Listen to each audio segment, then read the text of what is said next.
Austeridad de Andrés Manuel López Obrador y los que ganan más que el presidente, coordinadores o vicegobernadores. Uribe se fue de naranja y regresa de moreno a Tlajomulco. Y por supuesto, inundaciones y deslaves de corrupción son algunos de los temas que tenemos esta noche en Controversia, donde usted es bienvenido.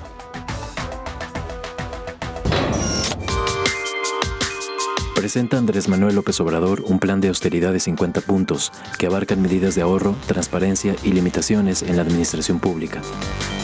Muchas de estas acciones contemplan reformas legales. Van desde las que no se habla mucho, como es que el presidente en funciones puede ser juzgado por delitos de violación a las libertades electorales y corrupción, a que se suspendan fueros y privilegios para funcionarios públicos. Se han centrado las noticias en que AMLO recibirá un salario de 108,248 pesos mensuales, es decir, 1,298,976 pesos al año, lo que representa el 40% de lo que Enrique Peña Nieto recibe actualmente, y nadie podrá ganar más que él. La duda es cómo someterá al presidente de la Suprema Corte de Justicia de la Nación y los otros 3 ministros que ganan más de 4,650,000 pesos anuales. Los magistrados electorales y el propio presidente de la Comisión Nacional de Derechos Humanos, que ganan casi 3 millones de pesos al año, así como senadores y diputados federales, que reciben 1,884,000 y 1,460,000 pesos. Gracias por estar con nosotros en Controversia. Su servidor Víctor Manuel Chávez Ogazón, en ausencia de mi compañero José Ángel Gutiérrez. Les doy la bienvenida, como también a mis compañeros periodistas que nos acompañan esta noche. Empezamos, por supuesto, por las damas. Sonia Serrano. ¿Qué tal? Buenas noches. Y también aquí a mi izquierda, Rubén Martín. ¿Qué tal? Un saludo al auditorio, un gusto compartir foro con ustedes. Gracias. Jaime Barrera.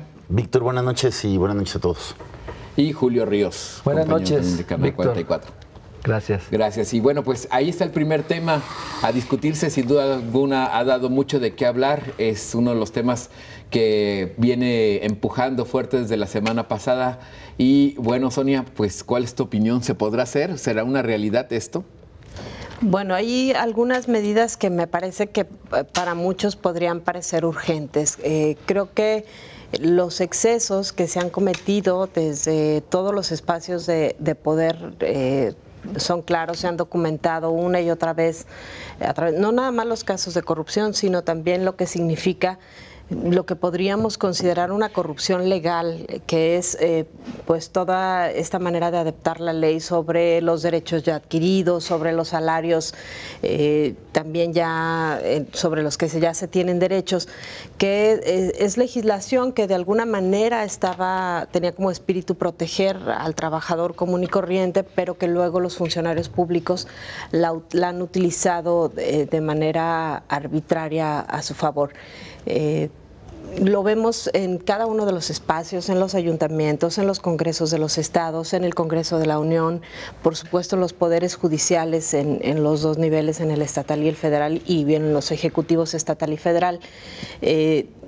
Creo que empezar a tomar medidas podría permitir, yo no sé si generar esos 5,000 millones de pesos de los que hablaba en ahorros Andrés Manuel López Obrador o más, sino pues por lo menos empezar a que el gasto público pueda dedicarse más a lo que tendría que ser su verdadero objetivo. Por poner un ejemplo, lo que vivimos en los ayuntamientos, algunas veces el cargo de la burocracia y de los servicios que implica tenerla, y algunas que otras, por supuesto, excluyendo el tema de policías o de maestros u otras cuestiones, termina siendo tan fuerte que a los ayuntamientos, a los gobiernos de los estados y algunas veces también en algunos programas federales ya el dinero no alcanza para cubrir la otra parte, que luego se tiene que financiar pues con recursos extraordinarios, con excedentes, con deuda, etcétera. Si esto no tiene un alto total como el que podríamos considerar estas medidas, pues no sé por dónde sería. Que pueda hacerse, eso ya es otra cosa. A mí me parece que en algunas de las señales que también se han lanzado de manera simultánea, el cambio no sería tan radical como muchos lo podrían haber esperado al votar por Andrés Manuel López Obrador. Creo que todavía siguen quedando algunos pues entre nombramientos de funcionarios que pertenecen al sistema y que han funcionado siempre como tales, entre la pelea que sabemos que van a dar muchos por la vía jurídica y que pues en experiencias anteriores se ha ganado, y otras que me parece que va a ser muy complicado que se implementen. Y bueno, pues aquí estaría la pregunta, ¿podrá Andrés Manuel López Obrador en un enfrentamiento, no sé, con la Suprema Corte de Justicia de la Nación, Rubén? Porque ahí es donde están los mayores salarios, con los ministros. Sí, pero antes de responder eso, déjame un poco como hacer un comentario en general de lo que está implicado aquí. Yo estoy convencido de que los altos salarios, las prebendas y abusos de toda la clase política, pero en particular de la alta burocracia federal, son de las cosas más ofensivas de la sociedad. Y no es de ahora, es de años. En Público publicamos ya hace 17 años, a finales de 2001, una serie de un mes sobre los altos sueldos de los servidores públicos en Jalisco. La prensa del Distrito Federal llegó 7, 8 años más adelante a abordar estos temas, pero desde entonces no hay estado, no hay día en todo el país en la que no haya una revelación de estos abusos, de las prestaciones que tienen, de los moches, en fin. Pero como decía Sonia, un poco la corrupción legalizada, es decir, más allá de lo que se roben, más allá de los contratos, de los acuerdos que tengan, de los negocios que hagan al amparo del poder público, solamente esta parte que es aparentemente legalizada de sus altos sueldos y prestaciones es un abuso terrible. Por ejemplo, Enrique Peña Nieto gana en completo 4 millones de pesos al año. Tú dime si un tipo que gana 4 millones de pesos necesita 8,200 pesos para ayuda alimentaria. Los ministros de la Corte ganan 6 millones de pesos al año y además reciben 3,200 pesos para ayuda para comprarse unos lentes. O sea, son tonterías si tú quieres dentro del contexto de las grandes cantidades, pero eso te da idea de los abusos. Además, por ejemplo, los ministros de la Corte tienen derecho a 2 autos, a 2 choferes.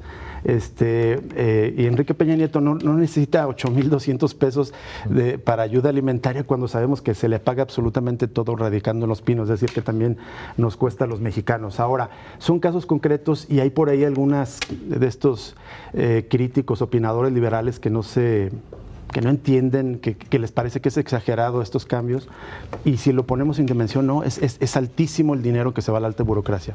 El presupuesto total del gobierno federal es de 5.2 billones, de esos el 44% se va a gasto corriente y solamente para servicios personales, para pagar a los burócratas federales se va más del 20% del presupuesto. Es decir, de cada 100 pesos que aportamos de presupuesto, eso es para pagarles directamente salarios.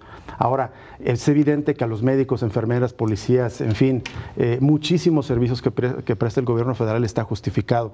Pero no sé, por supuesto que no se justifican los altos sueldos de senadores, de diputados, de los ministros de la Corte. En esos reportajes a los que se alusión hace 17 años, documentamos que fue después, porque ya fue en el gobierno de Francisco Ramírez Acuña, él ganaba más que el primer ministro de Gran Bretaña y del presidente de España. Bueno, en este momento los ministros de la Corte y otros altos funcionarios del poder público mexicano ganan más que algunos monarcas europeos, así de exagerado como suena. En Europa hay monarquías constitucionales, de tal manera que el dinero que de su propio patrimonio o del Estado no lo manejan a su antojo. Tienen asignaciones anuales, un rey como el rey de España, la princesa, y ellos ganan menos que lo que gana un ministro de la Corte o lo que ganan algunos secretarios de Estado. El dispendio absolutamente que debe terminar, yo creo que, por el contrario de lo que dice Sonia, que no será tan fácil, me parece que sería una de las medidas más fácil de poder llevar adelante, por lo menos en el gobierno, en el Poder Ejecutivo Federal.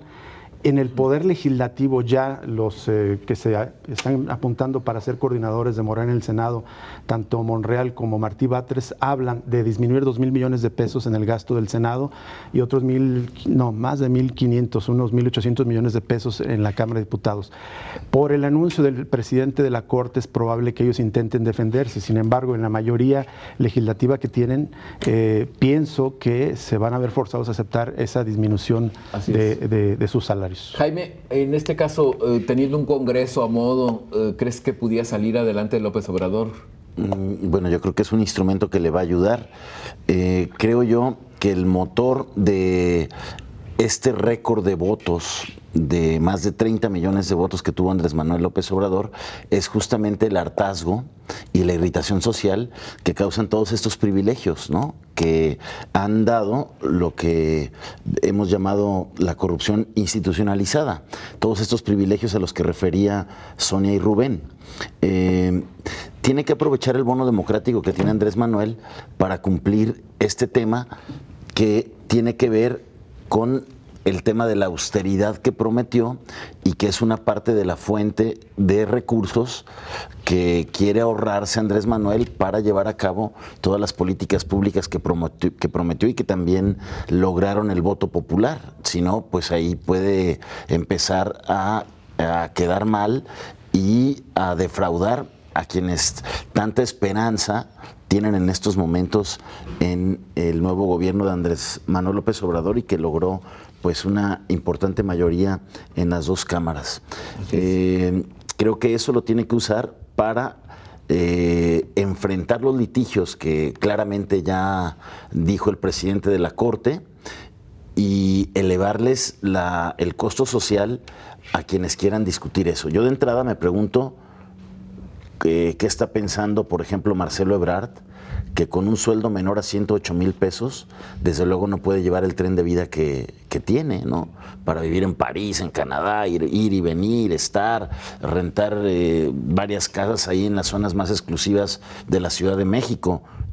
Eso no le alcanza para ese tren de vida. Entonces, creo que viene un momento importante. Hay también casos donde en toda la burocracia, incluso de la del Ejecutivo, hay técnicos que ganan más que eso, pero que su nivel de preparación, su nivel de chamba, a lo mejor justifica un sueldo mayor al de 108,000 pesos porque lo pueden ganar fácilmente afuera. No sé qué vamos a hacer, por ejemplo, con todos los técnicos de la CFE que de verdad se ganan su chamba, los que levantan las redes de cableado cuando hay ciclones, en fin.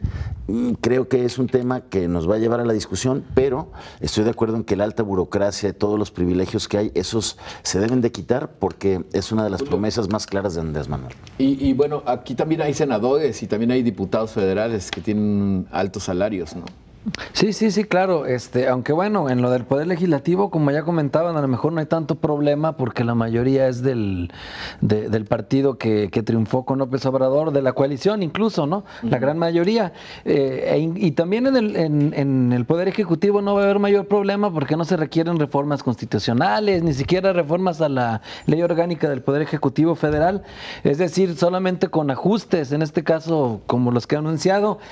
Sin embargo, pues sí va a haber de parte de la burocracia también muchas quejas, no solo con el tema de la austeridad, también con la anunciada descentralización.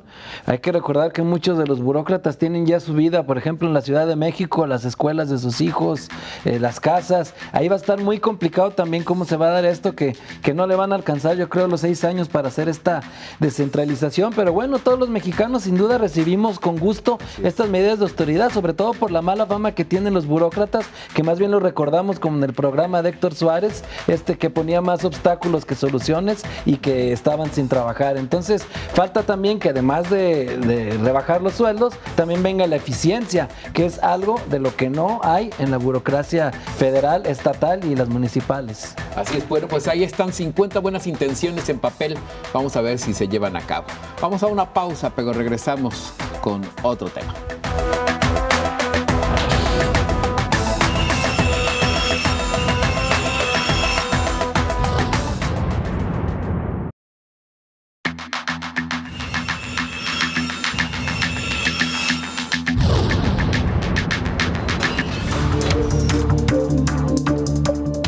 El presidente electo Andrés Manuel López Obrador contempla designar un total de 32 coordinadores estatales, uno por estado de la República, para coordinar a las dependencias federales. Sin embargo, causa desde extrañeza hasta molestia la inclusión en varios de estos puestos a excandidatos al gobierno del estado por Morena, que perdieron, pero podrían regresar a competir con sus excontrincantes. El todavía presidente del PAN, Damián Cepeda, asegura que la acción ofende al federalismo y que estos solo llegan a competir con gobernadores. Aparecen Delfina Gómez, que perdió con Alfredo del Mazo en el Estado de México, Miguel Ángel Navarro, derrotado en Nayarit por Antonio Echevarría, Joaquín Díaz Mena, que perdió en Yucatán con Mauricio Villa del Pan, y el caso más significativo es el de Carlos Lomelí, que perdió con Enrique Alfaro de Movimiento Ciudadano en Jalisco, pero cuya competencia terminó en medio de descalificaciones y denuncias, poniendo en evidencia diferencias que parecen irreconciliables. Y las noticias llegan a partir de las decisiones del presidente electo Andrés Manuel López Obrador, sin duda alguna. Y antes precisamente de seguir con este tema, vamos con algunas de las participaciones que quedaban pendientes del bloque anterior, cuando nos referíamos precisamente a si podrá López Obrador meter en cintura a todos los servidores públicos con su plan de austeridad. Bueno, tenemos la participación de usted. Nos dice Carlos, no está solo, así de claro, o sea, cuenta con el apoyo de la gente. Armando García dice, López Obrador cambiará el Infonavit y que sean pesos. Dice, los más intereses más caros del mercado, los bancos lo hacen en pesos. Arturo Ayala Ríos dice, desastre laboral. Me explico, la austeridad que se contempla en la reorganización presupuestal es de 300,000 desempleados que serán despedidos. No resuelve la falta de crecimiento y desarrollo económico. Es parte de lo que se menciona, que vendría una depuración en la burocracia también muy importante a partir de estas acciones. Y bueno, seguimos con el tema de hoy, en turno precisamente es estos coordinadores estatales que se dice pudieran convertirse en una especie de vicegobernadores o un mando alterno. Un tema interesante de desahogar. Julio, ¿y cuál es tu opinión al respecto? O gobernadores paralelos también. Hay quienes comentan que se parecen mucho a los jefes políticos de la colonia o del porfiriato, que eran los que controlaban los estados. Pero bueno, vayamos por partes. Sí son malas noticias para los gobernadores, que obviamente están lejos de ser unas monjas.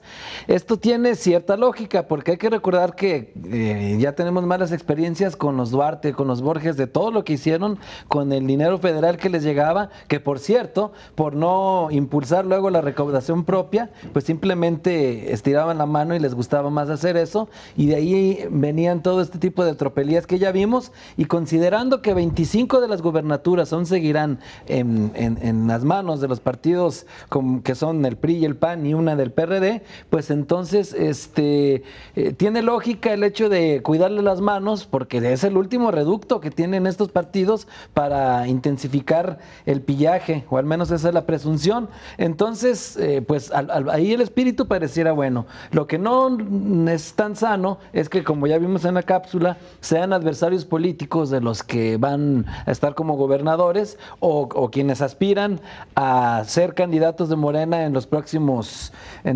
comicios. Entonces, esta figura, que en esencia es interesante, también tiene estas complicaciones de los enfrentamientos que van a tener. El control del dinero va a ser un garrote, porque la idea es que no pase ni por las arcas estatales, y por eso les asusta a los gobernadores. Y también pues va a venir este enfrentamiento porque ellos van a querer fortalecerse electoralmente. Y también otra complicación es que un solo delegado luce complicado que pueda concentrar todas las actividades que tienen las diferentes dependencias del gobierno federal. Por ejemplo, tan solo de la Sedesol es un mundo lo que tienen ellos que orquestar. Tenemos el asunto de salud, tenemos los asuntos de educación. Entonces es muy complicado que un solo coordinador tuviera todo esto. Se haga cargo de toda esa corrupción. Efectivamente.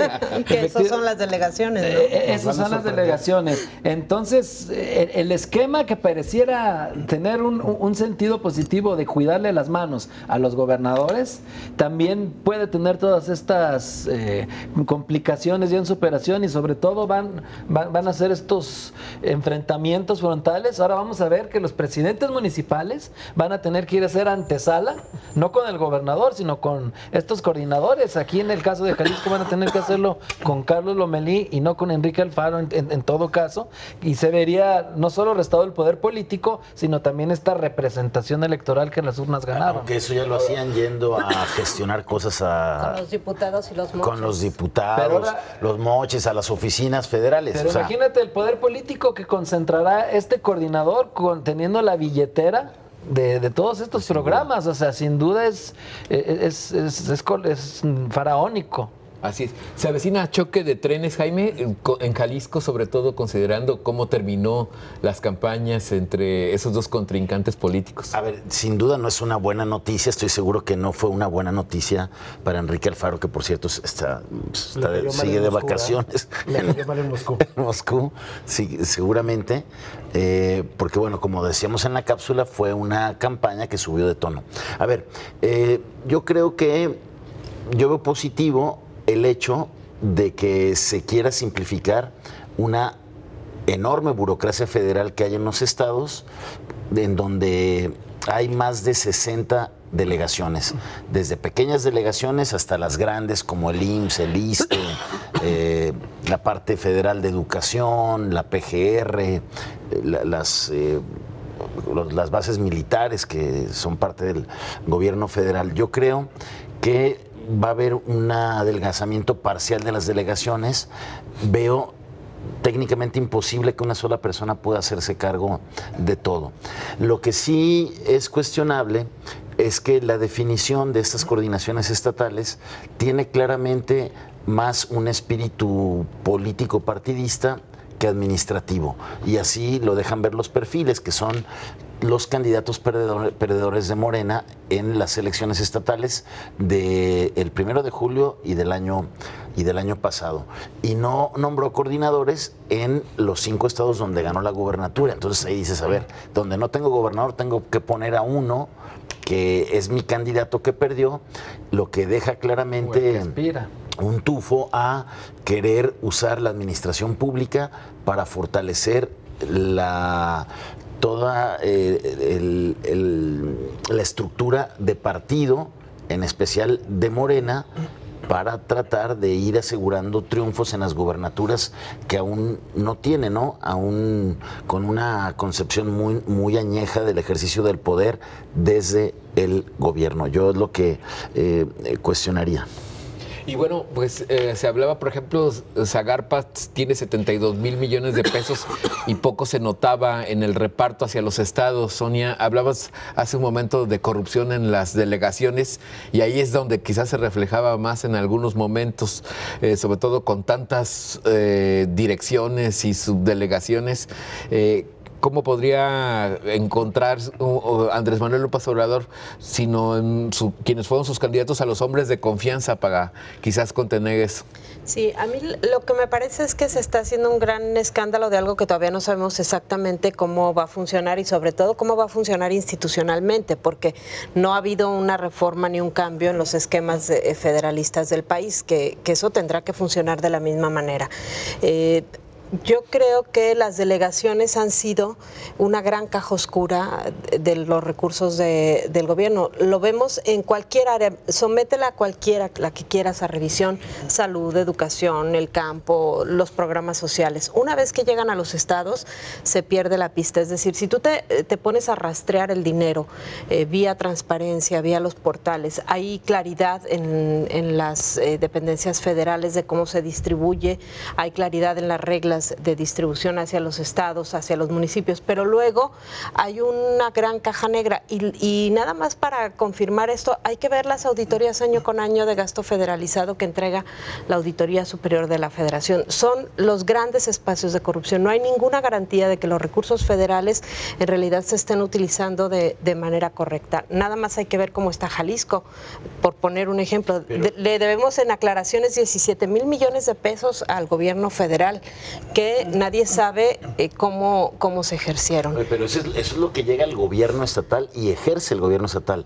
Otra lana aparte es la que llega a las delegaciones. Y que son todos estos cuestionamientos que hay de la forma en que se dan los apoyos, el jineteo de dinero en los programas sociales a través de Sedesol, que es cada vez peor, el trato que reciben los beneficiarios de los programas sociales federales, el dinero del campo que no está llegando, en particular al gran grupo de productores pequeños, todos estos abusos que ha habido en materia de infraestructura para beneficiar a las empresas que tienen vínculos con algunos funcionarios del gobierno federal. Todo esto, a mí no me parece que se esté planteando sustituir algo que funciona por algo que podría no funcionar. A mí me parece que hay algo que está podrido, que hay que eliminarlo y que hay que sustituirlo por algo. No sé cómo se hará, no sé cuál sea el esquema de estos delegados, pero creo que es correcto que al menos el presidente tenga por lo pronto a un enviado en cada entidad que se haga cargo de la supervisión. Porque también, Rubén,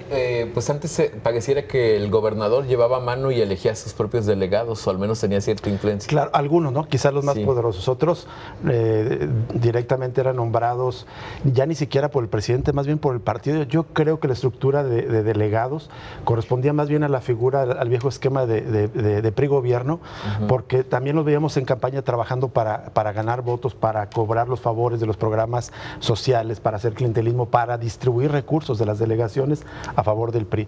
Coincido con Sonia, me gustó mucho cómo cerró. El esquema de las delegaciones es algo podrido y se tiene que sustituir como igual un montón de funciones del Estado mexicano, que creo que lo que acaba de decir vale para todo el Estado mexicano. Está podrido y hay que sustituirlo por otra cosa, de tal manera que genera tanta expectativa. Yo creo que en primer medida leo esta decisión en dos sentidos. La primera, otra vez en esta idea de la eficiencia y la austeridad. Dice, hay un montón de delegados, mando uno y vamos a ahorrar un montón de dinero. Yo creo que es una de las primeras lecturas y en ese sentido creo que algunos lo justificarán. La segunda, en términos políticos. Esta lectura en términos políticos, López Obrador se cree tan honesto, y yo creo que lo es, pero creo que una de las grandes deficiencias, contradicciones de la cuarta transformación que le llama, es pensar que todo puede estar soportado en su honestidad y en su combate a la corrupción y que, como él dice, de abajo hacia arriba va a bajar. Yo dudo mucho eso y creo que vamos a ver muchos conflictos políticos con gobernadores. Creo que va a haber la tentación no solamente de hacer clientelismo político de nuevos delegados, sino incluso meterse en negocios. Y de premiar y castigar también. Así es.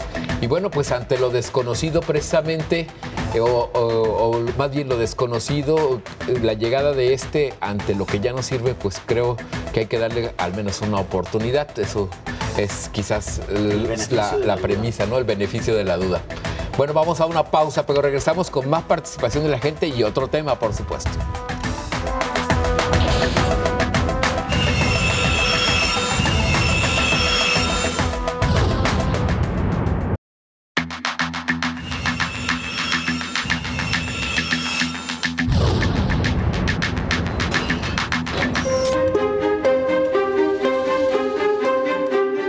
El 15 de enero de 2018, Alberto Uribe, presidente municipal de Tlajomulco, pidió licencia a su cargo para irse como coordinador de campaña de su amigo Enrique Alfaro, sin conocer la jugada que le haría el destino. No pasó ni un mes cuando el 8 de febrero anunció que dejaba a Alfaro por diferencias personales, trascendió, y en vez de ello se iba con Morena, en concreto con Andrés Manuel López Obrador.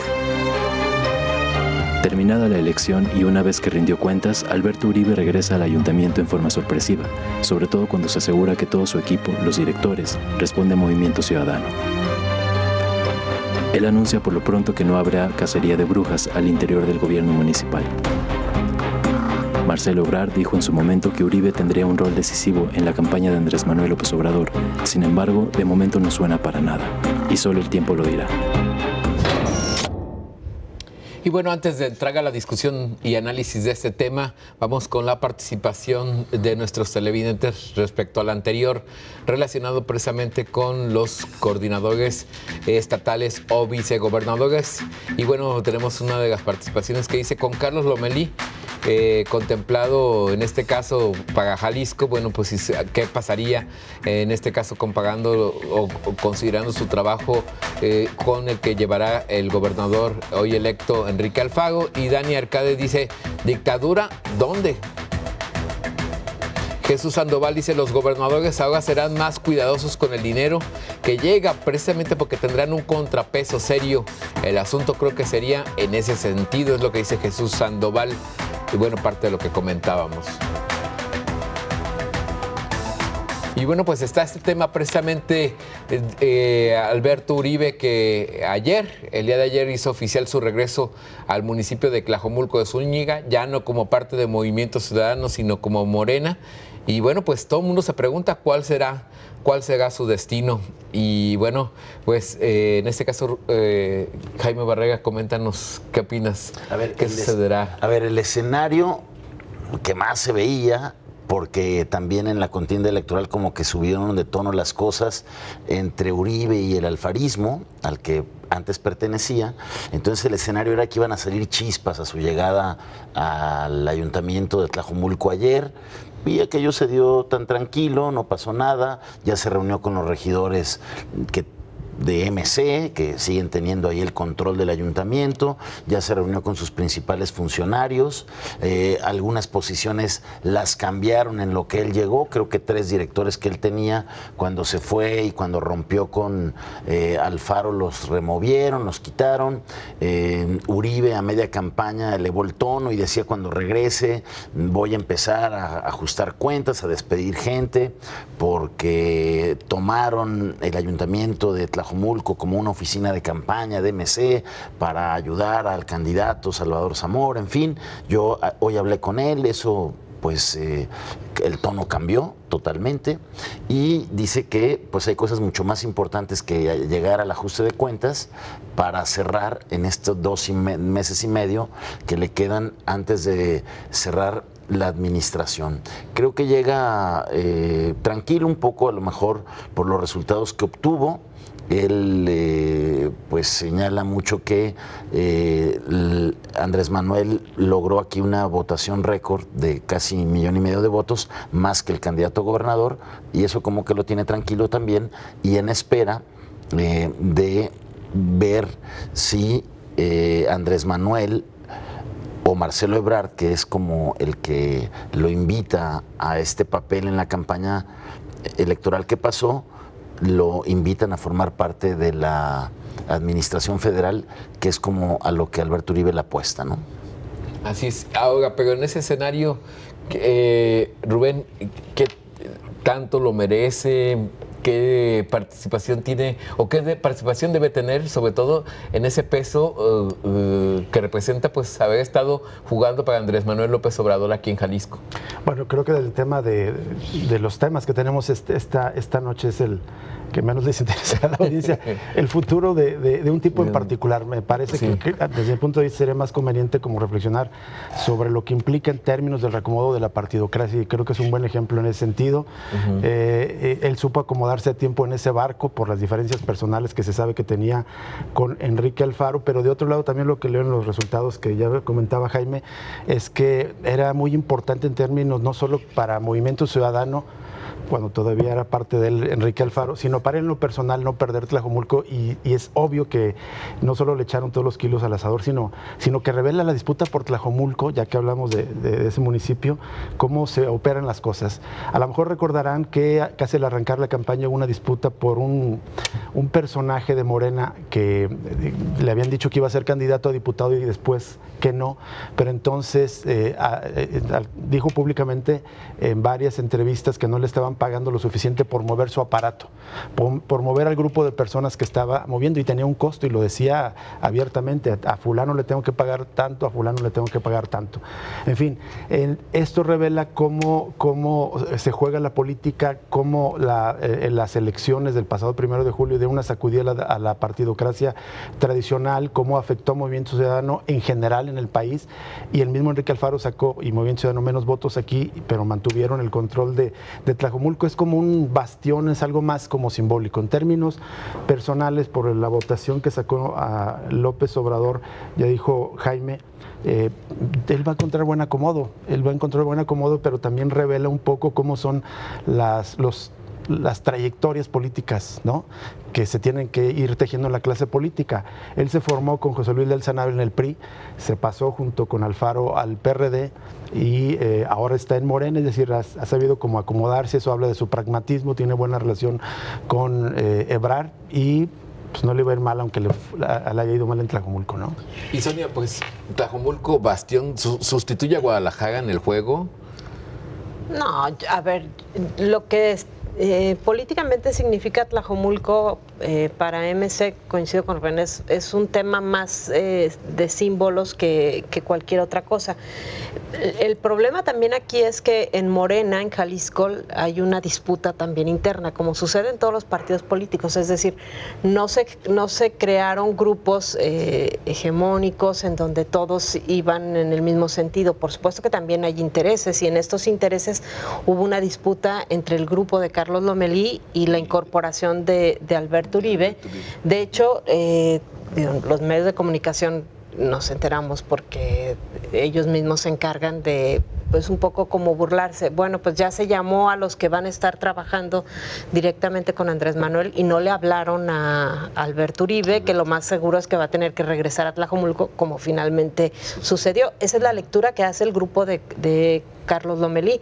Y la otra parte es ¿qué le podría quedar a este grupo? En realidad va a haber muchos espacios para que se distribuyan. Yo no creo que... De subdelegado. Exactamente. O en México igual, a lo mejor en algún cargo, no en la secretaría, pero sí en un cargo de segundo o tercer nivel, que en el gobierno federal también son buenos. Seguramente veremos ahí a Alberto Uribe. Yo no creo que por chamba le vaya a batallar. Exactamente. Lo que sí tendría que quedar muy claro es cómo va a ser el proceso de cierre de Tlajomulco, un municipio que pues se ha caracterizado por tener muchos problemas con respecto al agua, que es un compromiso que hizo Alberto Uribe antes de pedir licencia, de dejar resuelto al menos estas dos vías que había pactado con el CIAPA. Me parece que la gente de Tlajomulco es lo que más le debe interesar en este momento, más allá de los pleitos entre el grupo de Lomelí y el grupo de Alberto Uribe, o entre Alberto Uribe y Movimiento Ciudadano, cómo va a concretar estos dos convenios. Y la otra parte es el tema de la seguridad también, que habrá una entrega que podría ser una especie de cambio de partido político por estas diferencias, y pues habrá que poner mucho ojo en cómo va a entregarle Alberto Uribe a Zamora, ¿no? Y pues a ver, ¿a qué colores tendrá que cobrar los vecinos de Tlajomulco, ¿no? Esas deudas, Julio. Sí, porque seguro algunos ya están confundidos de que empezó naranja y en campaña ya estaba guinda, pero viene en este caso la transición va a estar suave, va a estar suavecita. Platicando con quienes saben, Aaron Estrada, tlajomulcólogo, periodista pues de ahí del municipio, comentaba que pareciera que es una transición entre el mismo grupo político como antes lo era. Entonces parece que por ese lado ya no van a estar con esas venganzas. E incluso también se sabe que hubo intermediación de Ismael del Toro ahí para tratar de las cosas suavizarlas, y que también habrá una reunión con Salvador Zamora, si no mañana, en los próximos días, pues para ver cómo camina, y pues también a ver a qué gente tocan y a cuál no.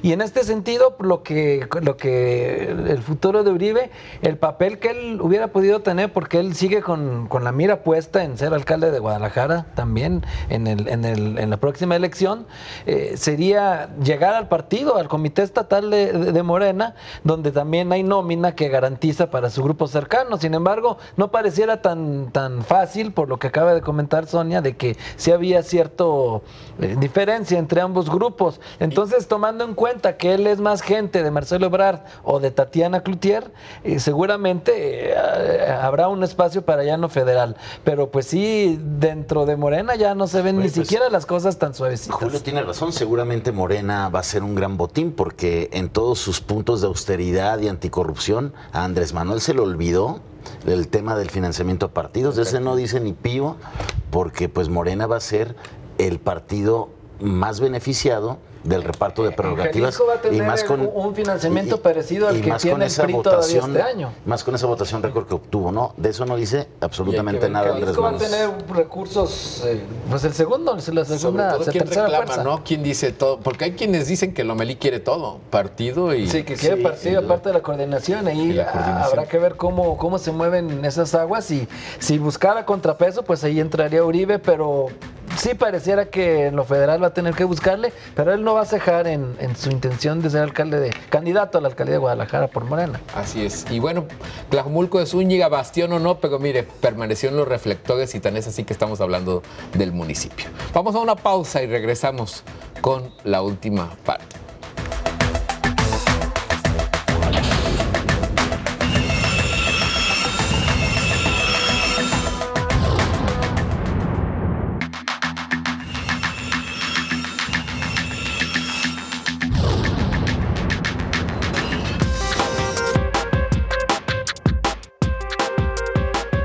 Las primeras lluvias en la zona metropolitana ponen a la vista deficiencias en las últimas obras en la ciudad.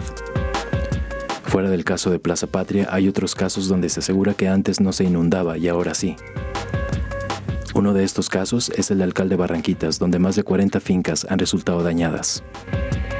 Además, se reportan inundaciones a todo lo largo de las obras de la línea 3 del tren ligero, donde antes no se daban. Las avenidas Ávila Camacho y Revolución, los casos más evidentes. De igual manera, y a pesar de la ampliación y construcción de vasos reguladores, las inundaciones continuaron en la zona del Deán. El deslave de rocas y piedras en el fraccionamiento Senderos del Lago en Jocotepec pone también a la vista un caso de corrupción, ya que hace 9 años hubo resistencia de vecinos, juicios administrativos, desacato a resoluciones y el municipio finalmente aprobó.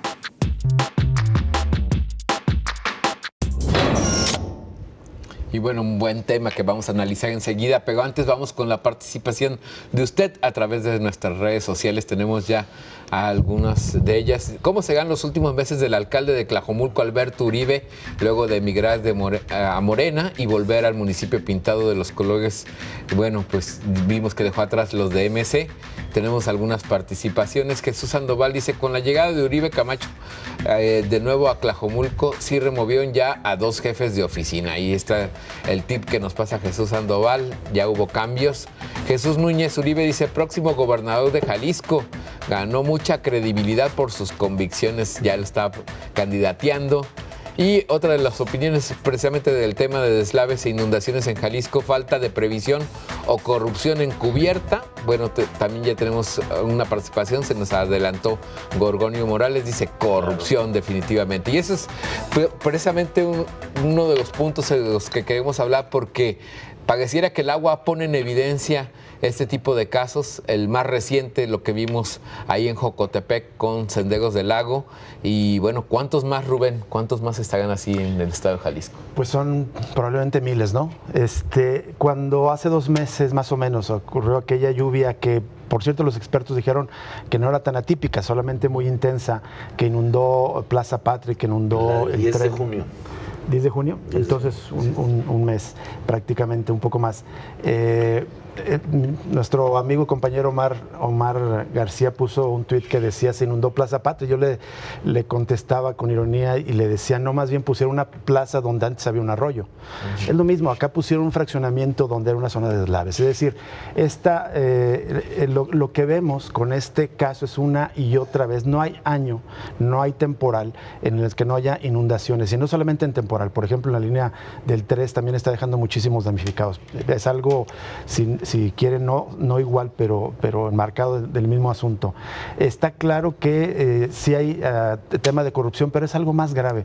Es una renuncia del Estado como tal, del gobierno, a imponer las regulaciones necesarias supuestamente para el bien común. Hace tiempo, desde que se impusieron las políticas neoliberales en prácticamente todas las facetas de la vida pública, hubo un acuerdo, una convivencia, porque no es una rendición, es un acuerdo entre gobernantes, entre partidos políticos, entre clase política, con el capital inmobiliario, con las grandes constructoras y empresas, para dejarles prácticamente el rumbo de la ciudad a su gusto y antojo. Lo vemos aquí, lo vemos en el Distrito Federal y en Monterrey y prácticamente donde sea. Las ciudades mexicanas se han reconfigurado en las últimas 2 o 3 décadas, quizás sobre todo más en las últimas 2 décadas, en particular si lo vemos en Guadalajara, en la zona metropolitana de Guadalajara, al gusto del capital inmobiliario. El negocio inmobiliario es uno de las más potentes dinámicas de acumulación de capital en este momento en México. Las inversiones que tienen comprometidas, si las vamos sumando, son increíbles. Por ejemplo, solo en el distrito La Perla, que está en Zapopan, donde estaba Kodak, se están anunciando 4,000 millones de dólares de inversión. En Ciudad Creativa Digital, 12,000 millones de dólares. Si le vas sumando solamente, digamos, los intereses acumulados que hay de estas grandes empresas del sector inmobiliario en zona metropolitana de Guadalajara y en Jalisco, en zonas como la Ribera de Chapala, en Puerto Vallarta, estamos hablando de decenas de miles de millones de dólares. Bueno, un gran negocio así, pues lo que vemos es que está supeditando al gobierno. gobierno y al Estado. ¿Por qué razón? Porque no haya leyes, si las hay, solamente que se ponen a modo porque también, como sabemos todos quienes estamos en esta mesa, el capital inmobiliario es uno de los grandes patrocinadores de las campañas de los políticos. Dinero que no solamente paga campañas, sino que se va a engrosar cuentas bancarias de los políticos. Es uno de los grandes financiadores, uno de los grandes corruptores, de tal manera que para mí ese es un ejemplo muy concreto, muy específico de una dinámica más amplia de convivencia entre los negocios inmobiliarios y el gobierno. Y para decirle que va o arrastra pues todos los vicios, la corrupción, vemos desde la obra clásica Las calles sin bocas de tormenta, Sonia, hasta pues dar permisos o conseguir permisos en sitios donde pues se ponen incluso en riesgo la vida de las personas. Sí, creo que en los últimos años la obra pública como tal, al reducirse el margen de ganancia, los políticos, o a lo mejor porque también ese margen de ganancia que había es muy inferior al que les dejaba, o se concentraba en muy pocas manos al que les deja ahora el desarrollo inmobiliario, pues se ha convertido como en el gran botín. Esto, y también algo que no podemos perder de vista, algo que se ha señalado sobre la posibilidad de que haya lavado de dinero también a través del desarrollo inmobiliario en el Estado. ¿Y qué ha sucedido? Bueno, pues que todo se va ajustando. Había una declaración que no sé si se la acreditaban al alcalde de Chapala sobre este caso en particular, que decía el fraccionamiento ya había sido señalado por las irregularidades, pero ya en el municipio se estaban haciendo los ajustes a los planes de desarrollo. Fue el alcalde de Jocotepec, Sí, está en Jocotepec. Sí, perdón. Que se estaban haciendo los ajustes al plan de desarrollo para adecuarlo y regularizar el fraccionamiento. O sea, ¿cómo puedes decir algo como eso? Nos parece inconcebible, o bueno, más bien le parece inconcebible a las autoridades demoler algo que está mal. Sucedió lo mismo con Plaza Patria. Yo recuerdo unos meses antes de que se registrara la inundación, Violeta Meléndez había publicado esta nota que ya todos conocimos sobre la advertencia que ya se había hecho acerca de lo que significaba construir el estacionamiento y bloquear el paso del arroyo de Atemajac. Y cuando se publica la nota hay una gran molestia de parte de las autoridades municipales y de los empresarios que dicen nunca nos tomaron en cuenta, no nos escucharon a nosotros. Bueno, lo que había era una advertencia de una misma autoridad acerca de lo que ahí podría suceder. Lo que ya se había advertido cuando, lo habíamos platicado en otras ocasiones, cuando se le da este cheque en blanco a la Secretaría de Comunicaciones y Transportes para que las obras del tren ligero se haga lo que sea, lo que ellos quieran en el paso por los municipios, sin revisar nunca las adecuaciones que se harían. Y bueno, pues ya hemos visto la cantidad de edificios públicos dañados, pero sobre todo la cantidad de particulares que han sido afectados, tanto con el cierre de negocios por la arbitraria manera en que se ha trabajado, como por el daño en las fincas. Y de todo esto no va a haber responsables, además, porque pues por lo que estamos viendo nomás se pelotean unas a otras las autoridades, y creo que con algo con lo que no pueden, o alguien a que no pueden corromper es a la naturaleza, y ahí están las consecuencias. Jaime, ¿no? Pues el caso del alcalde de Barranquitas, ¿no? Donde entre Secretaría de Comunicaciones, que parecía no asumió su responsabilidad, está Citeur, que es el que está terminando por indemnizar, pero finalmente pues ahí está ese problema que está afectando ya a los vecinos. A ver, es un caso ese paradigmático, yo diría de negligencia, de ineficacia, que le repercute a casi medio centenar de familias de una zona que ahora llueve y les llega la angustia de que a su casa se les va a meter el agua a 1 metro o más de 1 metro y que se les van a echar a perder sus pertenencias, y que ha sucedido una y otra vez y no hay autoridad que le resuelva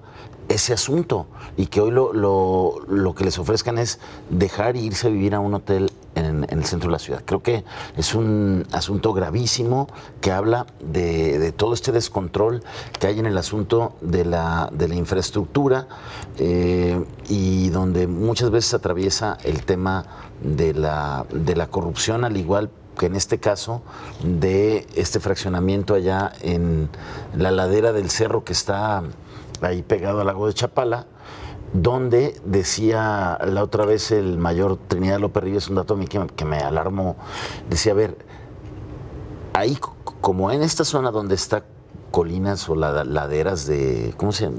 Senderos del lago, así como ese, hay una longitud de 150 kilómetros, 120 kilómetros. De Jocotepec hasta más o menos Mezcal, esa zona de 120 kilómetros donde no es posible que estén autorizando casas y donde ya hay fraccionamientos que pueden correr el riesgo y suceder lo que sucedió ya en este fraccionamiento. Y hay que recordar, en años pasados ya ha sucedido. Entonces, ¿cómo es posible que las autoridades municipales se hagan de la vista gorda porque llegó el constructor que, como planteaba Rubén, les financió la campaña electoral y hoy no le pueden decir que no? Pues no le pueden decir que no porque él les dio para la campaña y ellos están obligados a darles el permiso porque ese fue el acuerdo.